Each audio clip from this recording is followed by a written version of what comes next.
বিসমিল্লাহির রহমানির রহিম। আমরা এখন আছি কুষ্টিয়ার ইবি থানার গ্রাম ইউনিয়নের বৃত্তিপাড়া বাজার এলাকায়। আজকে কুষ্টিয়ার কার্যক্রম পরিচালিত হচ্ছে এখানে জাকির হোসেন সরকার নেতৃত্বে কুষ্টিয়া জেলা বিএনপির সদস্য সচিব কুষ্টিয়ার স্বপ্নদ্রষ্টা ইঞ্জিনিয়ার জাকির হোসেন সরকারের নেতৃত্বে আজকে এই কুষ্টিয়া কার্যক্রম শুরু হয়েছে। বৃত্তিপাড়া বাজারে সকাল 8টা থেকে শুরু হয়েছে, এখনো অদ্যবধি চলমান। আপনারা দেখছেন কুষ্টিয়া অংশ নিয়েছেন ইঞ্জিনিয়ার জাকির হোসেন সরকার ভাইয়ের সহধর্মিনী।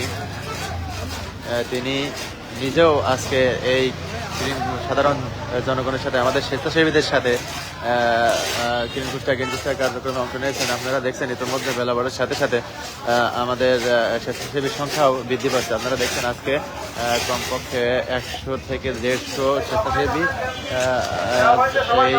এই কুষ্টিয়ার কাজে অংশ নিয়েছেন। আপনারা দেখছেন এই সাইডটায় অনেক নোংরা ছিল, এখন মোটামুটি পরিষ্কার করা হয়েছে। রাস্তার সাইডটা সামনের দিকে পরিষ্কারের কার্যক্রম চলছে।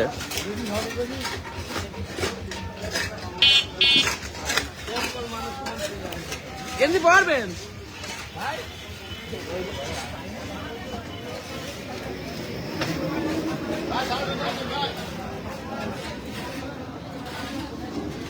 এই সবাই দাঁড়া থেকে কাজ করেন, সামনে আগান।